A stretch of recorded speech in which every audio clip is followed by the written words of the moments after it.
Damos gracias por este día, rogando a usted que nos ayude a introducirnos a la historia, a conocer, Señor, temas relacionados con lo que hoy día nosotros profesamos y cómo esto es importante para entenderlo para todo cristiano, Señor. Rogamos por entendimiento, por memoria, Señor, en el nombre de su Hijo amado Jesús. Amén. Bueno, vamos a la historia. Nuestro hermano Cristian Gómez, que ya viene dándonos la historia hace bastante rato, ya está contándonos los acontecimientos del siglo XVI. Siglo XVI de la era actual, ¿cierto? Después de Cristo, obviamente. La semana pasada nos presentó la confesión belga, ¿se acuerdan? Sin la intención de meternos en eso, porque básicamente no nos incumbe, porque eso ya está visto, ya pueden ver los videos. Sí, solamente haremos la distinción de que la confesión belga forma parte de tres documentos importantes, podríamos decir, que son los que forman las tres formas de unidad.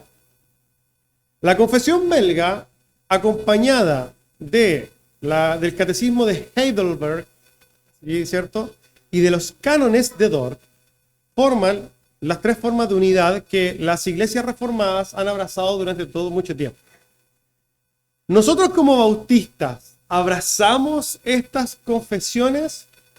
La respuesta, o estos documentos, la respuesta es sí y no. ¿Por qué? Porque estas confesiones y estos documentos, particularmente el catecismo de Heidelberg, el catecismo de Heidelberg y la confesión belga, tienen podríamos decir, una connotación, tienen un elemento paudo-bautista y presbiteriano, ¿cierto? Abrazan el bautismo de niños, entonces cosas que nosotros no abrazamos. Pero en todo lo demás estamos unidos, entonces para nosotros igual son de beneficio. Vamos a estudiar la semana pasada, como dijimos, el catecismo ortodoxo. Y eso tiene que ver con justamente lo que vamos a ver hoy día, que dice ahí. Catecismo de Heidelberg, ¿ya? Y obviamente entonces, para introducirnos al catecismo de Heidelberg, quizás lo primero que nos vamos a preguntar es, ¿qué es un catecismo? Venimos de un contexto católico romano y todos quizás hicimos el catecismo en la iglesia católico romana, ¿cierto? Yo hice el catecismo, hice la primera comunión, me confesé, casi me confirmo, estaba derechito, casi fui acólito, pero no, estaba mal eso, ¿no? Pero nosotros también abrazamos catecismos y los hacemos. Catecismo significa básicamente instrucción, hermano. Para hacerlo muy simple, un catecismo es una instrucción, una enseñanza. Nada más, no tiene nada más que poner en eso. No, es una preguntas y respuestas para enseñar, así de simple. Por tanto, cuando hablamos del catecismo de Heidelberg, lo que vamos a entender, es que es un documento de preguntas y respuestas para enseñar. Mire qué simple. Suenan cosas muy rimbombantes, catecismo de Heidelberg. No, es simple, hermano. Ahora, ¿por qué se llama catecismo de Heidelberg? Y ahí es que nosotros vemos el mapa de la Alemania, ¿no? A ver, tenemos que trasladarnos en el tiempo, al siglo XVI, para irnos a Alemania. Dentro de las cosas que ustedes ven ahí en Alemania, en la parte, podríamos decir, inferior hacia la derecha, no se ve ahí, no se va a ver, parece que no se ve, pero hay una región llamada el Palatinado. Yo sé que no se va a acordar ni de lugar, con suerte se va a acordar que fue Alemania. Así que ubíquense en Alemania del siglo XVI. Una de esas regiones es conocida como la región del Palatinado, donde su capital, la región de la capital, era Heidelberg. Pensemos que hay una región, la región metropolitana, con la capital Santiago. Bueno, ahí había una región que se llamaba Palatinado, con la capital que se llamaba Heidelberg. Heidelberg era conocida, podríamos decir, por su universidad. Era reformada. Recordamos que el hermano Cristian había hablado que había algunos reinos que habían abrazado el catolicismo, otros el protestantismo, la reforma. Bueno, aquí esta era una región que había abrazado la reforma, ¿ya? Y sucede lo siguiente. hay un contexto al respecto. El primer lugar, ya sabemos que es el lugar que pertenecía en ese tiempo al imperio sacro, ¿cierto? Germánico romano. El momento, en ese tiempo existía ese imperio. Ahora bien, ¿cuál era el problema, hermano? En ese tiempo llegó al poder un hombre llamado Federico III, conocido como el Piadoso. Este hombre había abrazado la reforma. Podríamos decir que era calvinista, no sé, reformado, anticatólico romano. Y él entonces, príncipe del Palatinado, entonces se hace cargo de la ciudad. Y estaba dando un problema importante. El problema era que, como dice ahí, la falta de entendimiento general y la superstición reinaba el reino. Y por tanto, la gente ahí era muy ignorante, hermano. Quizás para nosotros es muy importante entender esto porque es una situación muy similar a la que vivimos hoy día. Si nosotros pudiéramos catalogar a la iglesia evangélica de este país, una palabra sería importantísima: ignorante. Porque realmente, incluso hoy día, a pesar de que esto sucedió hace unos 500 años atrás, hoy día la gente sigue igual de supersticiosa, hermanos. Es una verdadera realidad. La realidad, por tanto, de ese tiempo no es muy distinta a la nuestra. La diferencia de ellos con nosotros es que aquí la iglesia está separada del Estado, no tiene nada que ver.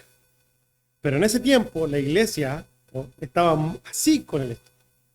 Entonces, si había un problema de diferencias, tenía que meterse el gobierno para solucionar los temas. He ahí el punto, entonces.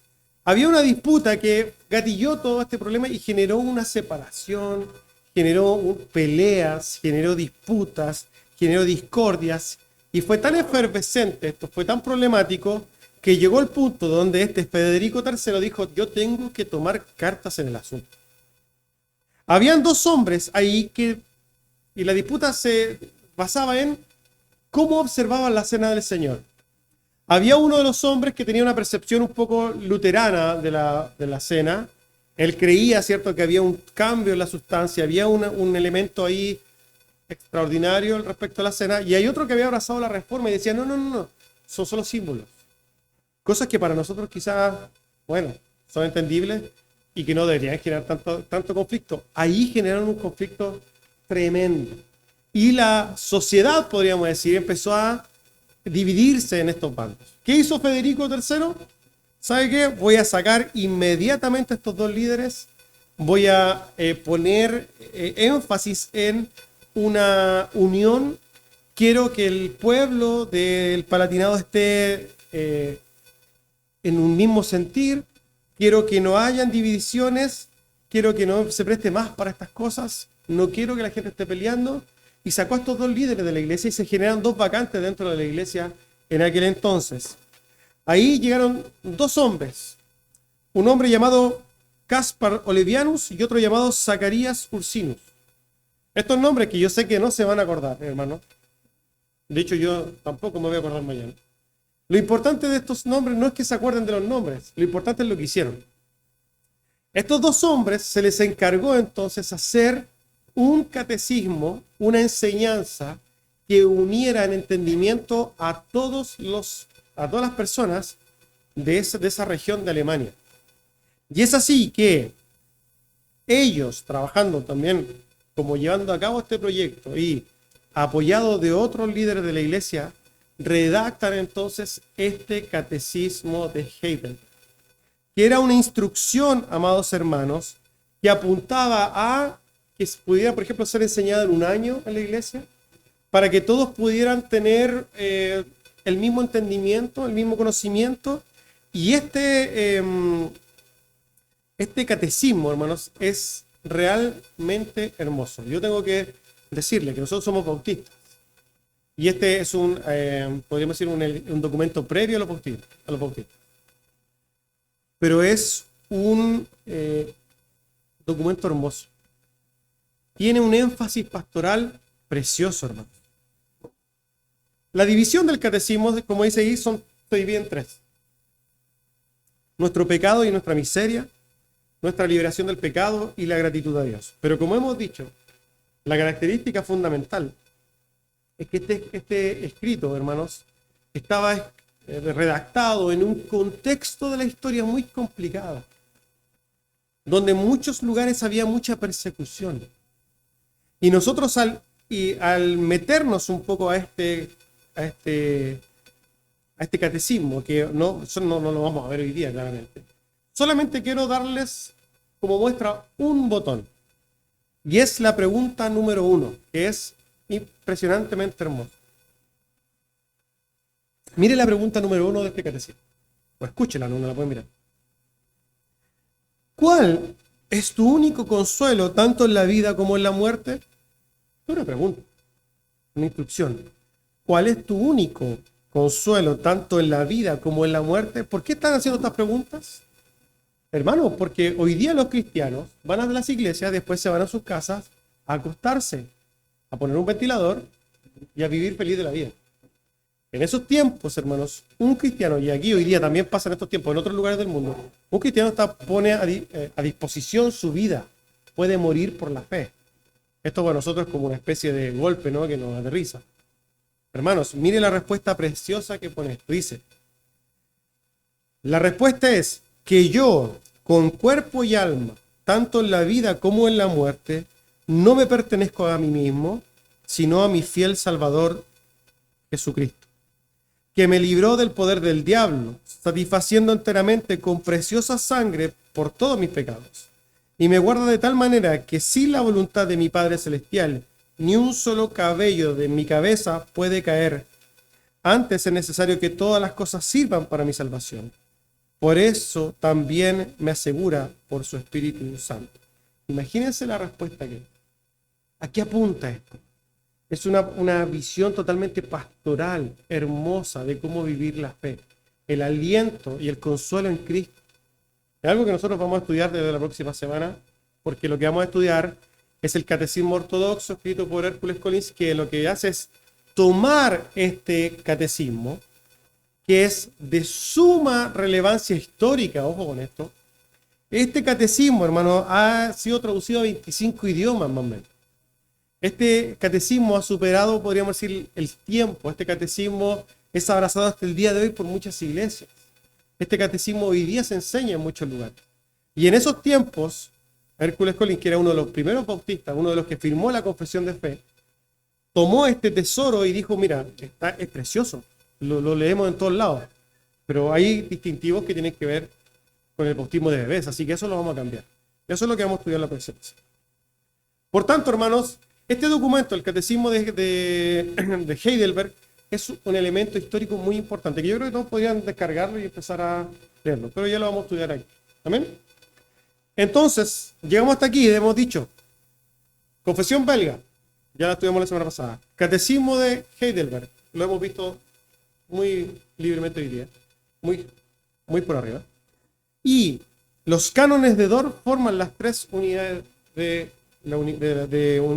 las tres formas de unidad. Ahora bien, quiero introducirme entonces a los cánones de Dort. También suena como raro, ¿no? Es otro documento, cánones de Dort. Pero no me quiero introducir a este lugar o a este momento sin contar un poco el contexto. Y es sumamente relevante para nosotros hoy día, hermanos. Aunque usted no lo crea, esto es algo importantísimo, así que les ruego que tome mucha atención. En esos tiempos de la Reforma, la gran mayoría de la iglesia, sí, pero cuando toda la teología de la iglesia se relacionaba de alguna manera con lo que hoy día nosotros conocemos como las doctrinas de la gracia. O, de alguna manera, lo que algunos llaman mal, de alguna manera muy mal, calvinismo. Se entendía en esos años, hermanos, de alguna manera muy clara, la salvación por medio de la gracia. En esos años, hermanos, Juan Calvino ya era un hombre conocido por su enseñanza, era un líder de la iglesia, era alguien importantísimo y era un maestro también de la universidad. Aparece en la historia alguien que quizás usted ha escuchado, yo he escuchado. Aparece en Holanda un hombre llamado Jacobo Arminio. Jacobo Arminio. Este hombre, ¿cierto? o de este hombre se desprende una doctrina llamada arminianismo. ¿Qué tiene que ver arminianismo con nosotros hoy día? Hermanos, debe ser, si es que no más, el 95% de la iglesia evangélica hoy día es arminiana. El 95% más o menos de la iglesia evangélica hoy día es arminiana, hermano. Pero este hombre, que por lo demás no hace justicia tampoco a él, porque él no inventó el arminianismo, vamos a conocer un poquito de la historia. Nosotros hemos escuchado hoy día a personas decir, es que la salvación se pierde. ¿Ha escuchado eso usted? Es que la salvación se pierde. Es que yo puedo elegir a Dios, ¿cierto? Alguien por ahí decía, ¿te imaginan a Juan Calvino escuchando esta canción que dice, he decidido seguir? Un chiste, ¿cierto? Porque el hombre en sí dice, yo puedo elegir a Dios. Estos postulados, ¿cierto? Que también dicen, no, es que yo puedo sostener mi salvación por mis obras, o debo sostener mi salvación por mis obras, son postulados arminianos y no son bíblicos. Pero el problema es que estos postulados no son de Jacobo Arminio, hermano. Tienen su nombre, pero no fueron de él. Incluso, aquí vamos a ver algo, Jacobo Arminio fue, podríamos decir, discípulo de Teodoro de Beza. Teodoro de Beza, a su vez, era discípulo o compañero de Juan Calvino. Y él escribe, fíjense lo que escribe el mismo Jacobo Arminio, estas son citas de él, lo puede leer. El hombre no posee fe salvadora por sí mismo, ni a partir de su poder de libre albedrío, visto que en su estado de apostasía y pecado no puede en sí mismo y por sí mismo pensar o querer o hacer algo bueno. Él, Jacobo Arminio, entendía que el hombre no tenía libre albedrío, y nosotros vemos hoy día que se habla mucho del libre albedrío. ¿Quién habla del libre albedrío? Arminianos. Pero entonces, ¿cómo se conjuga esto? ¿Qué sucedió ahí? Bueno, Jacobo Arminio, sin lugar a dudas, tenía ciertas tesis respecto de la doctrina de Juan Calvino.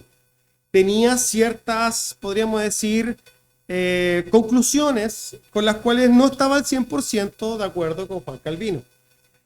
Estas tesis tenían más que ver, hermanos, con la doctrina, podríamos decir, de la soberanía de Dios en un sentido, quizás si hablamos de, a ver, son términos un poco complejos, pero si era supralapsariano o infralapsarianismo, si él veía estas cosas de manera diferente, cosas que tenían que ver también con la elección, pero eran tesis que no eran una teología desarrollada.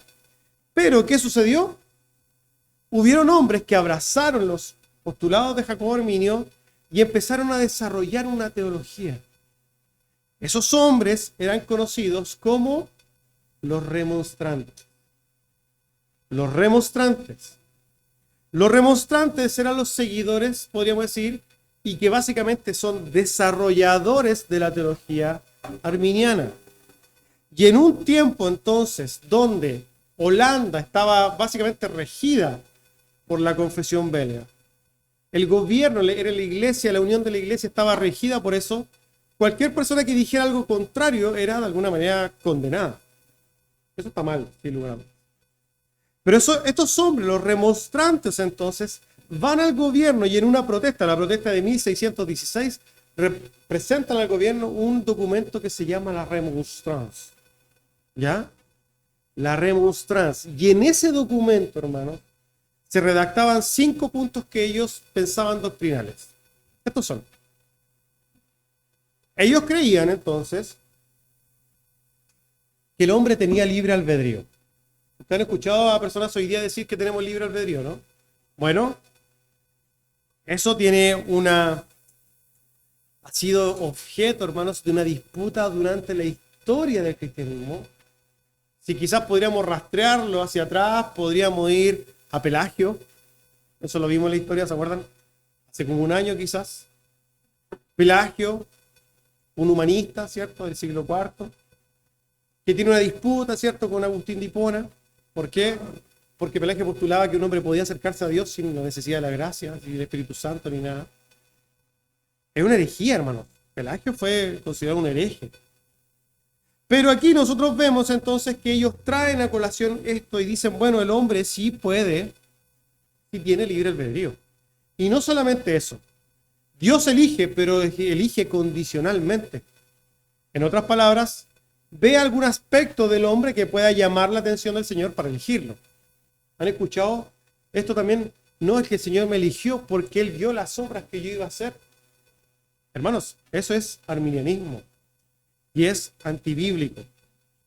También ellos dicen que la redención es universal. En otras palabras, Cristo murió por todos los hombres y suena muy lindo, pero no es bíblico. En ese documento también decían que la gracia se puede resistir, que la gracia de Dios se puede resistir, que yo le puedo decir a Dios, no, es que no quiero que me salve y no me salvas. Y también postulaban, por un razonamiento lógico, que uno puede caer de la gracia o que puede perder la salvación.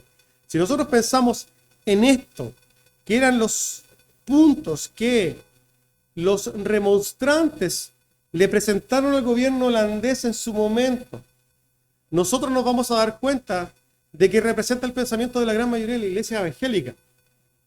¿Es un problema o no es un problema? ¿Por qué? ¿Qué sucedió con esto entonces?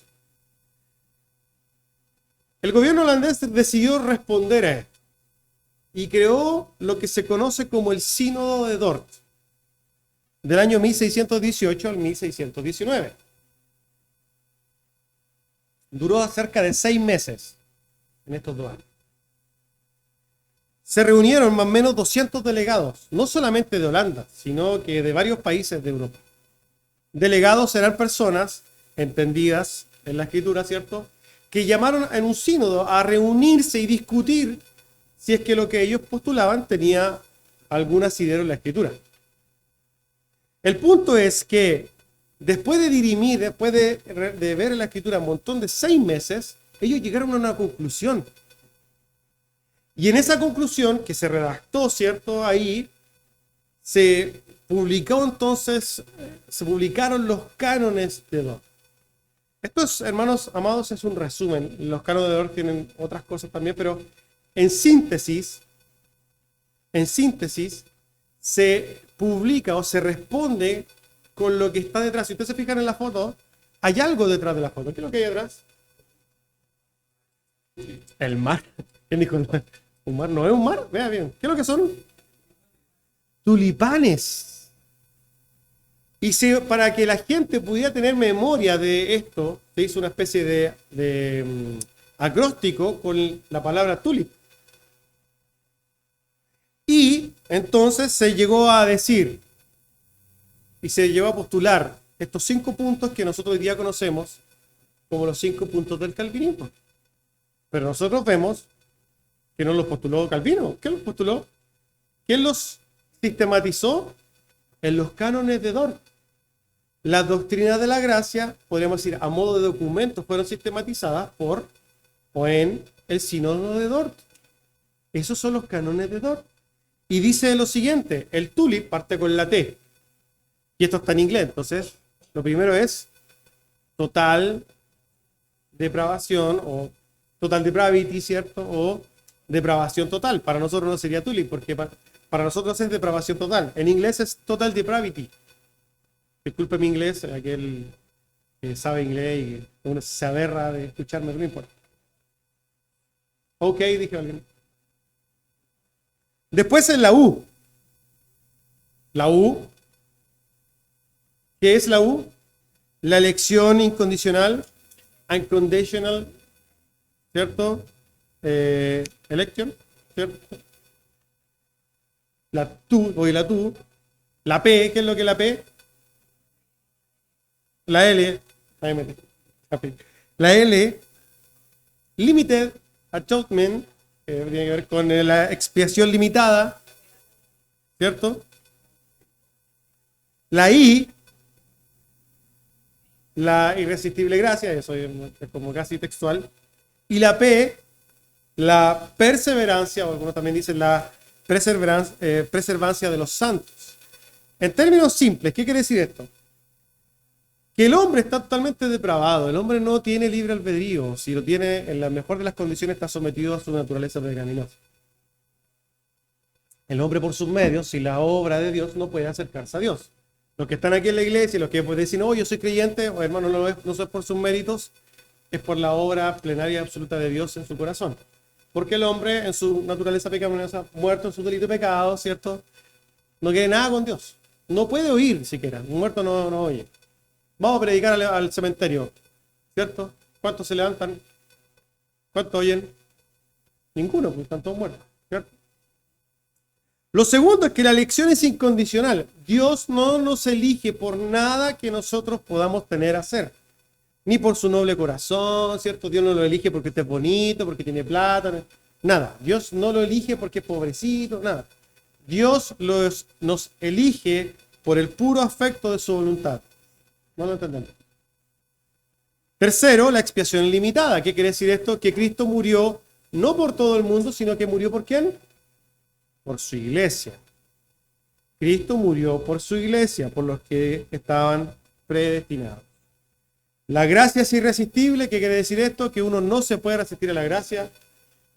Dios, cuando llama a alguien para salvación, lo va a salvar, aunque este patalee, aunque no quiera, va a transformar su corazón.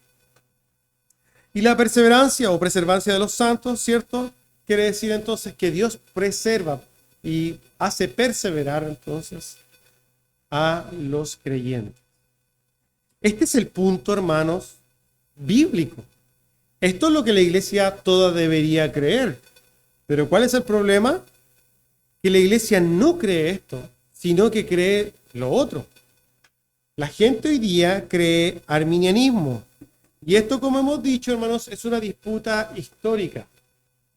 Hermanos, en un momento Pelagio con Agustín discutieron respecto a esto. Pelagio fue considerado un hereje. Pero después, cuando nosotros vamos a la Reforma, Martín Lutero defendía los mismos postulados que los sinodales. La salvación, ¿cierto?, por la fe. Pero había un católico en ese entonces que era, ¿cierto?, Erasmo de Rotterdam, que él creía justamente lo contrario. Él era arminiano, si pudiéramos catalogarlo de alguna manera. Después se da esta disputa también, los remonstrantes versus la iglesia reformada, que derechamente lo que hace es decir, los remonstrantes son herejes.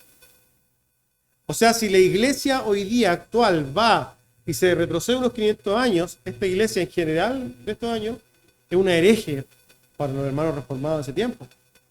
La situación es grave, hermanos. Es terrible. Hay mucha ignorancia. Y es la realidad de las cosas. Después esta disputa siguió con dos grandes hombres de la historia, ¿cierto? Whitefield y Wesley, ¿cierto? Dos predicadores, un avivamiento. Pero esta disputa sigue hasta el día de hoy, hermano. Y lamentablemente hoy día tenemos que levantar la bandera de la Escritura para defender las palabras del Señor respecto de estos pensamientos que son humanistas.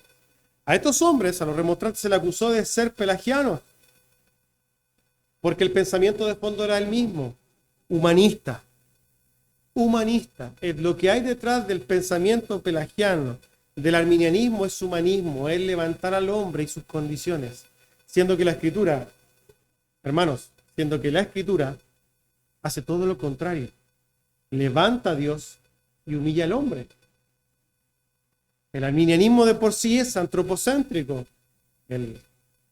Vamos a llamar la Biblia, los sínodos de Dort, los cánones de Dort, apunta a una fe cristocéntrica. Estos hombres, hermanos, fueron, los remonstrantes fueron considerados herejes y fueron perseguidos por muchos años, hermanos. Lamentablemente, hermanos, esto se acabó y hoy día estamos en el momento más perverso de la doctrina cristiana en este tiempo. Así que entender esto, hermanos, a nosotros nos debe fortalecer y nos debe enseñar, hermanos, que hay mucho que hacer. Tenemos mucho que defender la doctrina. ¿Saben una característica de la Remonstrance? El documento que presentaron estos hombres no llevaba versículos bíblicos. Porque es impresentable ante la Biblia. Así que, hermanos, ojo con esto. Los cánones de Dort, entonces, que es lo que acabamos de ver. Catecismo de Heidel, ¿cierto? Y la confesión belga, entonces, forman, valga la redundancia, las tres formas de unidad que han usado las iglesias reformadas durante muchos años y hasta el día de hoy. Nosotros las abrazamos de cierta forma y las vamos a seguir estudiando para que nosotros podamos tener una perspectiva mucho más completa de esto. Amén. Hermanos, dudas, consultas, por rápido, espero que no se hayan quedado dormidos, espero que les haya quedado claro, es un panorama general. Hermanos, ¿estamos bien? ¿Alguna observación adicional? ¿No? Entonces, agradeciendo que no haya ninguna pestaña en este lugar, vamos a orar. Tengo una excepción que la amonestaré en privado y está por ese sector. Vamos a orar. Señor, damos gracias por poder repasar, Señor, su historia. Gracias por poder entenderla, ¿por qué no saber estar y usar esto como ejemplo para nosotros? Poder comprender que estamos pisando un terreno firme, que no estamos haciendo proclamas nuevas, Señor, sino que abrazamos, Señor, la ortodoxia. Esto de alguna manera también a nosotros nos restringe, nos da seguridad. Rogamos, Señor, que esto no solamente lo podamos entender, sino que también proclamar y podamos llevar su verdad, Señor, y llevar esta luz a un montón de incluso hermanos que están en una profunda oscuridad. Damos gracias, Señor, a usted, en el nombre de Jesús. Amén. Hermanos, tienen un break de una media hora.